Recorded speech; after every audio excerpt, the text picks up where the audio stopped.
अस्सलामुअलैकुम दोस्तों, मैं शाह अब्दुल रहीम फिर से हाजिर अपने पैगामी परवाज़ चैनल पे, जहाँ पे कहानियाँ सुनाई जाती हैं, जहाँ शेर व शायरी सुनाई जाती है। आज फिर से एक कहानी मेरे जहन दिमाग में उतर रहे हैं। वो सफ़र था मुंबई से बेंगलोर से मुंबई का। इत्तेफाकन बात यूँ हुई, मैं कुछ कहानी जो मैं सुनाने चाह रहा हूँ शुरू हो गई है। वो यूँ है कि इत्तेफाकन बात यह है कि मैं बेंगलोर से मुंबई की तरफ सफ़र करने के लिए निकला।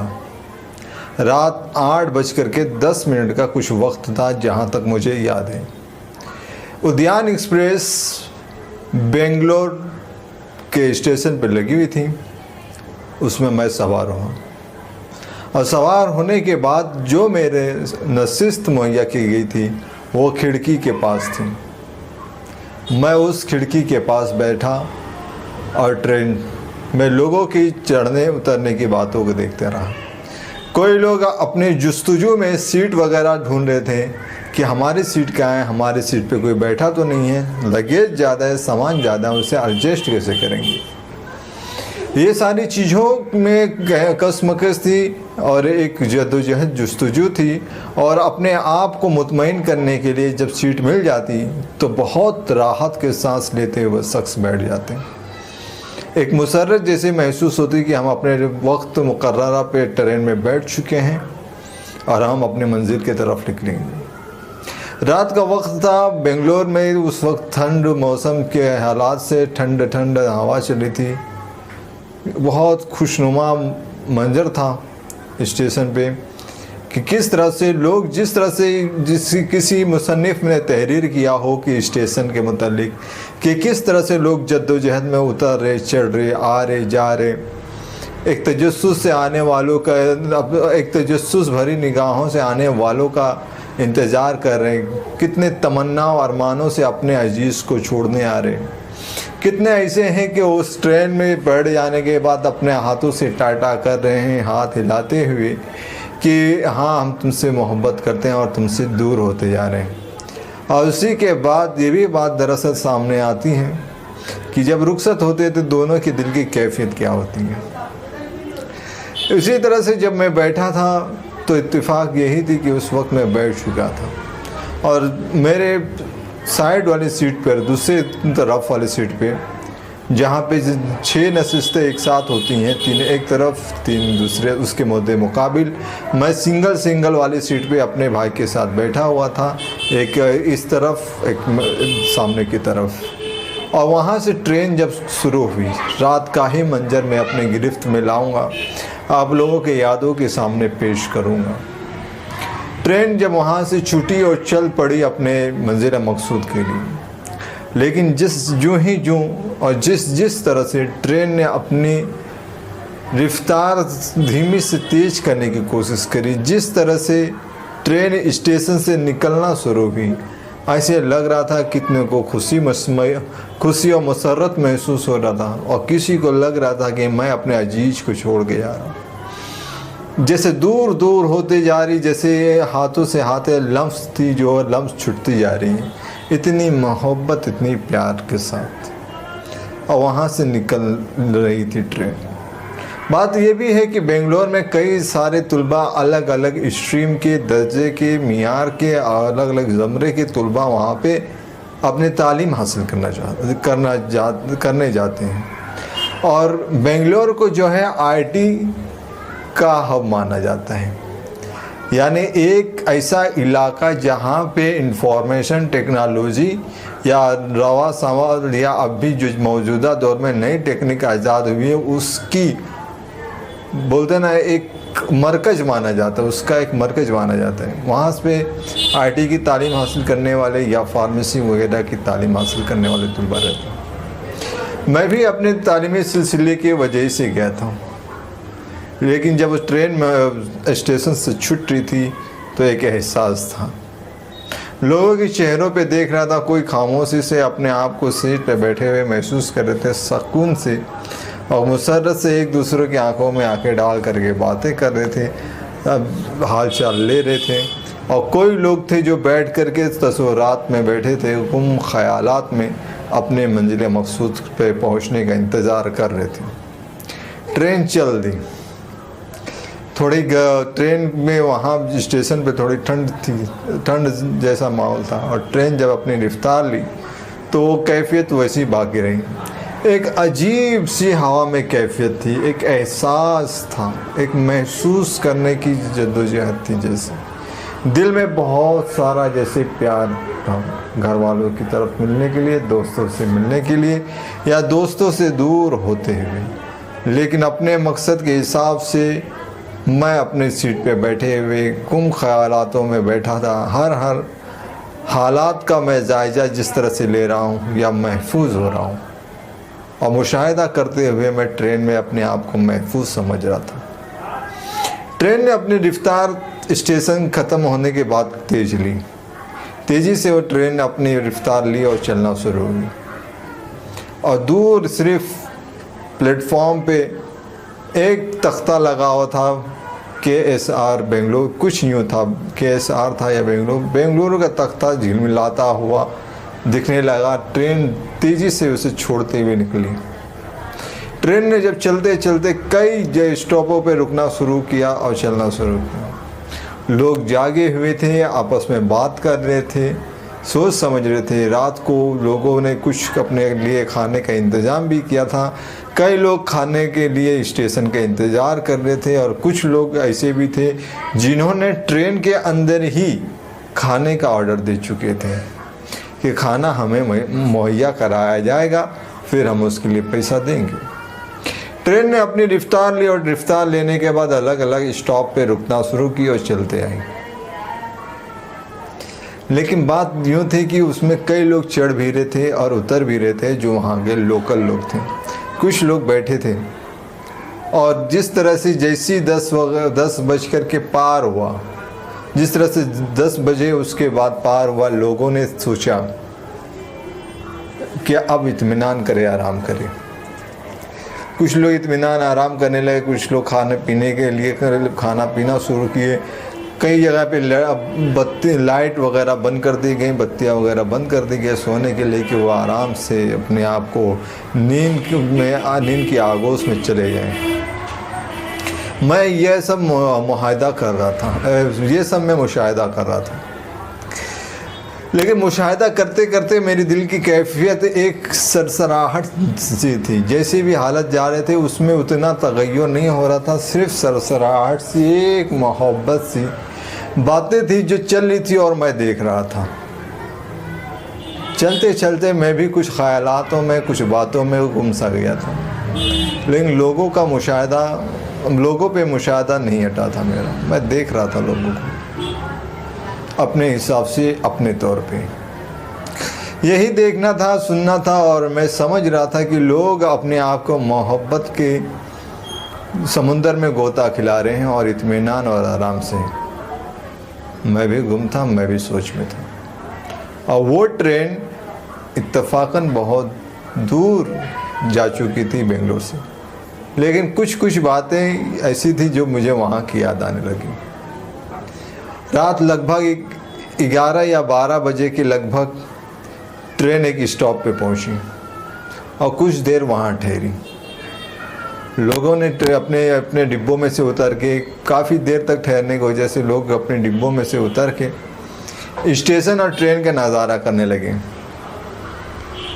वहाँ पे क्या एहसास आता है, एक सुनसान सा स्टेशन जहाँ पे कुछ ही लोग थे जो उस इलाके के थे, जो बैठे थे कुछ पेड़ झाड़ों के नीचे। ना कोई वहाँ पे सामान बेचने वाला आया था उस वक्त। वो छोटा सा एक स्टेशन था। मैंने बाहर का नज़ारा किया, क्योंकि मैं दरवाजे के पास ही बैठा था, खिड़की वाले नशिस्त में। तो मैंने भी बाहर दरवाजे पे खड़ा होकर के झूल करके अपने दोनों हाथों को दोनों दरवाजे के हैंडलों पे मजबूती से पकड़ बना करके दोनों हाथों से मैं झाँक करके देखा कि क्या हो रहा। कई लोग उतर गए थे, जैसे महफूज हो रहे हों, अच्छा महसूस कर रहे हों इस स्टेशन पे। वो स्टेशन यूँ ऐसा था कि जैसे उसकी नक्काशी की जाए, उसकी तस्वीर बना ली जाए, ऐसा महसूस हो रहा था। मुझे भी बहुत अच्छा लगा। लेकिन वापस कुछ ही देर के बाद ट्रेन अपनी हॉर्न या सीटी बजाती है, मैं वापस अपने सीट पे आके बैठ जाता हूँ। मैं देखता हूँ कि सब लोग फिर से और ट्रेन में चढ़ना शुरू हो चुके और ट्रेन के इंजन की थोड़ी सी हरकत ने पूरे हर एक डब्बे को जंबिश में डाल दिया था, जिसका ये ऐलान था कि अब ट्रेन चलने वाली थी। मैं अपने नशिश पे बैठ गया। फिर मैं यही सोच में रहा कि लोग उतरे, फिर वापस अपने मंजिल मकसूद की इतनी मोहब्बत है कि वापस ट्रेन में बैठ गए। मैं ये देखता रहा। लेकिन 1 घंटे के बाद, लगभग 1 से 1.5 घंटे के बाद वो ट्रेन एक स्टॉप पे पहुंची, धीमी धीमी पहुंची। मैंने देखा कि कुछ लड़के थे जो स्टेशन पे ट्रेन जैसे मेरे पहुंची थी, और वो मेरे डब्बे के साथ, उस ट्रेन के डब्बे के साथ दौड़ लगाना शुरू की। मैंने कहा ये दौड़ क्यों लगा रहे हैं? और वो कुछ बच्चे थे 16-18 साल के उम्र में या उसके अंदर ही थे। 2-3 लड़के थे, वो दौड़ते दौड़ते आने लगे। मैंने बाद में समझा कि ये दौड़ लगा रहे इस डब्बे के साथ। तो मैंने देखा कि कुछ लोग जो हैं दरवाजे पे खड़े हैं, और उनमें से एक दोस्त था। उनका दोस्तों की मोहब्बत मैंने देखा। और जिसी तरह से दौड़ दौड़ करके वो जाने लगे, ट्रेन की इंजन बहुत आगे पहुंची, तो वो डब्बे के जो भी लड़के थे वो भी झांक रहे थे। वो बच्चे दौड़ दौड़ करके डब्बे के साथ चलने लगे। और जाते जाते तब मुझे पता चला कि ये लड़के सिर्फ मुलाकात के लिए अपने दोस्त के पास आए इस ट्रेन के करीब। उनका दोस्त भी था। ट्रेन रुकी, उतरे, वो अपनी ज़ुबान में बात करने लगे, कन्नड़ा ज़ुबान में जो थी या जो भी ज़ुबान थी उनकी, उसमें बात करने लगे। मुझे उस बात करने का मतलब तो नहीं मालूम, लेकिन हाँ, उनके चेहरों पे मुस्कुराहट, उनका खिलखिला के हंसना, एक मोहब्बत, एक यादों में डूब करके एक तजस्सुस भरी, एक हसरत भरी, एक मोहब्बत भरी आंखों से देखना एक दूसरे को याद है। जाने वाला दोस्त खामोशी से खड़ा था, उनके सामने बात करने लगा। वो तीनों दोस्त अपने कभी झूम रहे थे, पैर यहाँ से वहाँ रख रहे थे, आंखों में आंखें डाल करके एक दूसरे के कंधे में हाथ डाल करके झूमने लगे, बात करने लगे।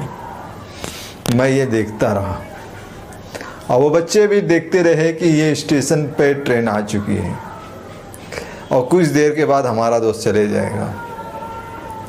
बात करते करते इत्तेफाकन उनका दोस्त भी नहीं हट रहा था, और वो भी खुशी से अपनी बातें बता रहा था कि जैसे वो जाने के बाद क्या करेगा और क्या करना चाहेगा, इतनी मोहब्बत से। और बात दरअसल यही हुई कि कुछ देर के बाद ट्रेन ने अपने लाल बत्ती सिग्नल को तब्दील होते हुए देखा, और वहाँ पे पीली बत्ती जल गई, फिर हरी हुई। शायद ये क्या था पता नहीं, लेकिन ट्रेन को जाने का सिग्नल मिल चुका।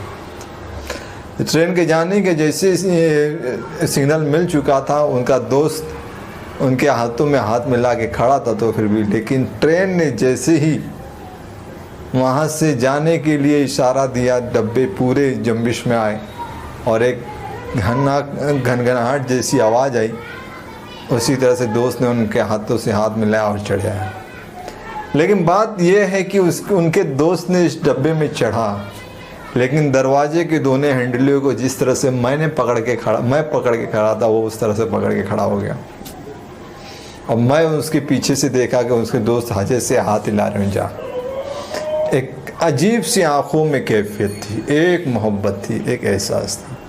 मैं जैसे अपने सीटों पे जाके बैठा तो देख रहा हूँ कि जो वहाँ खड़े होके हाथ हिला रहे थे, शायद उनकी मोहब्बत इतनी करीब थी कि वो उसकी चाहत में वो वहाँ से खड़ा होना गवारा ना समझी, और धीरे धीरे दौड़ते दौड़ते अपना हाथ हिलाने लगे। जैसे बचपन की यादें आती कि कोई बच्चा अगर टायर को डगराए लकड़ी वगैरह या हाथ से, तो जैसे जैसे सरकती है वो टायर, जैसे जैसे वो टायर सरकता है या चलता है, उस तरह से वो बच्चा दौड़ता है। उस तरह से वो ट्रेन को जैसे डगरा रहे हों, उसका दोस्त जा रहा है, वह हाथ हिला रहे हैं और अपनी मोहब्बत का इजहार कर रहे हैं।